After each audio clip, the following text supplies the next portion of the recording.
Lewis Hamilton lost half a second per lap at the Miami Grand Prix. Not because his engine failed, not because his strategy was wrong, because a 23-year-old in an Alpine clipped his side pod on lap 1 and ripped away 20 points of aerodynamic downforce before the first braking zone was even in the mirror. That is not the part that should worry Ferrari.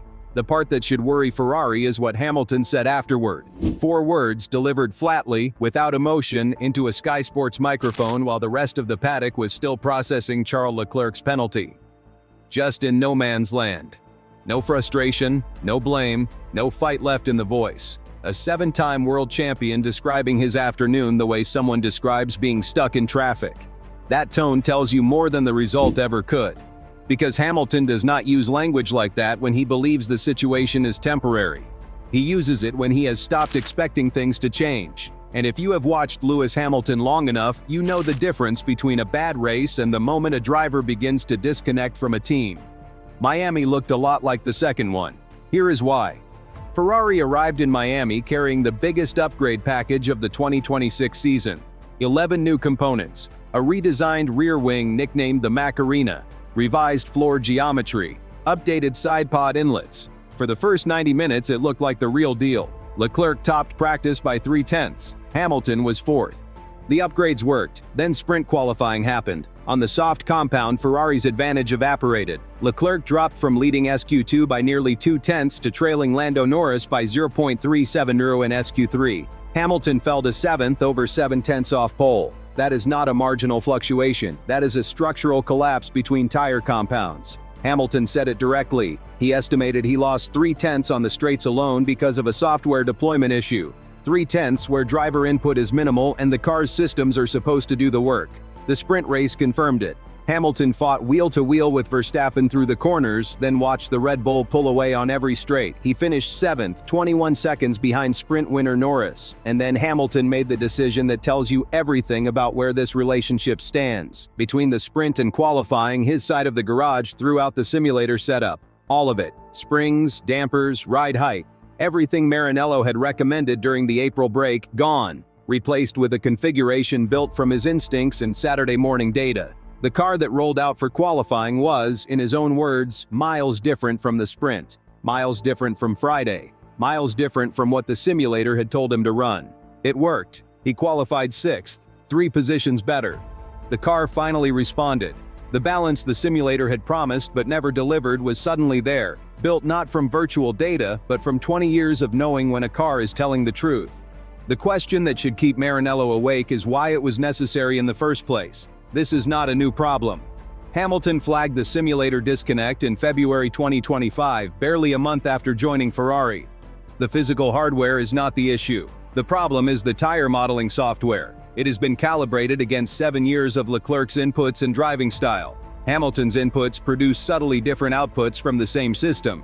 In Formula 1, subtly different means 3 positions on the grid. The result in 2025 was the worst season of his career. 0 Grand Prix podiums in 24 races, a 5-19 qualifying deficit against Leclerc, an 86-point gap between teammates in the same car. If you are finding this breakdown useful, subscribe. This channel goes deeper into the data than the headlines ever will. Ferrari eventually acknowledged the problem. They hired 2 simulation engineers from Mercedes in December. The first 3 races of 2026 suggested the fix was working.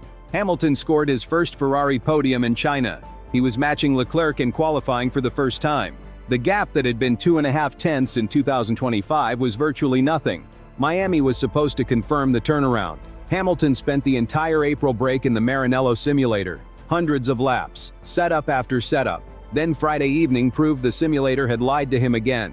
14 months after he first raised the alarm. Now fast forward to Sunday. The race start was moved forward 3 hours because of a thunderstorm warning. Hamilton wanted rain. The rain did not come. What came instead was Verstappen spinning at turn 1. The field bunched. Hamilton lost momentum avoiding the Red Bull. And then Franco Colapinto arrived. Turn 11, opening lap. Hamilton and Colapinto wheel to wheel. Neither yielded. Contact.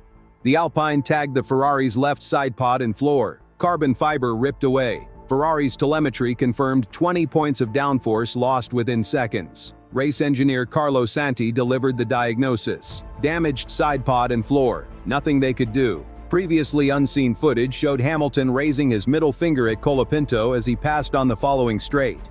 A driver who knew his race was over before the first lap was complete. For 56 laps he nursed a broken car.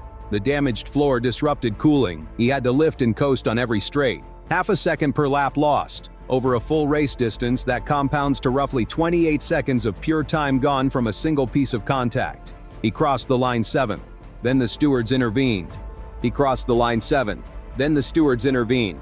Leclerc's race had ended in self-inflicted chaos. Running third with 2 laps left, he pushed too hard defending from Piastri at turn 3. Lost the rear, spun into the wall, damaged his steering arm, limped the final lap cutting 4 corners. 3 separate investigations. A 20-second penalty dropped him to 8th. Both Ferrari drivers finished with damaged cars. Ferrari scored 14 points across the sprint weekend. McLaren scored 48. The constructors' lead over McLaren shrank from 44 points to 18 in a single weekend.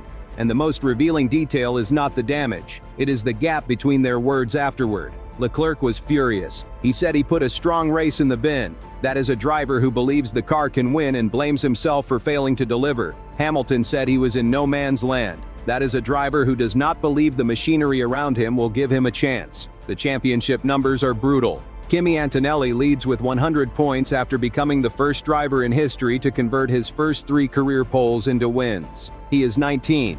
Hamilton is 5th with 51 points, 49 behind a teenager who has been in Formula 1 for 4 months. Mercedes leads the constructors with 180 points. Ferrari has 112. The gap was 44 after Japan. Now it is 68. It grew by more than 50% in 1 weekend. And Mercedes brings another major upgrade to Canada in 2 weeks. Hamilton's comment about no man's land was not defeat. It was a diagnosis.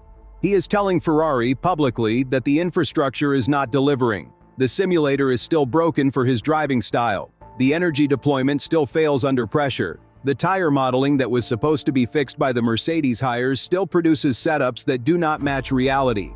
And the worst part for Ferrari is that Hamilton is probably right.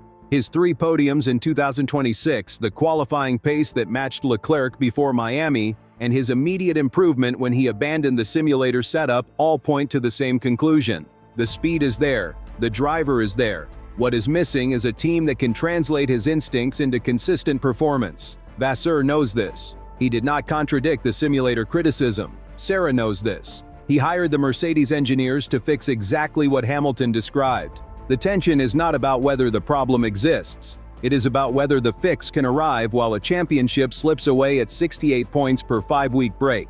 Canada is in 2 weeks, a track where Hamilton has won 7 times, more than any driver in history at that circuit. A track decided by instinct, not data models. If there is any venue where he can prove his point, it is Montreal. But proving his point and winning a championship are 2 different things. Hamilton has 51 points, Antonelli has 100. To overhaul that, Hamilton would need to outscore a 19-year-old on a 3-race winning streak by nearly 3 points per round for the rest of the season. In a car that is currently 3rd fastest, with simulation tools that still do not speak his language, that is not mathematics, that is faith. And 4 words in a post-race interview, delivered without emotion by the most decorated driver in the history of the sport, tell you which outcome Hamilton is starting to believe is still possible, just in no man's land. That is not where Ferrari promised to take him. That is not why he left Mercedes after 12 years and 7 titles. And that is not a phrase a team wants to hear from a driver they are paying to win championships, not drive around for points in a broken car. Ferrari has the budget. Ferrari has the talent. Ferrari has the driver. What Ferrari does not have is a system that trusts the fastest pair of hands in Formula 1 history more than it trusts the computer that keeps getting it wrong.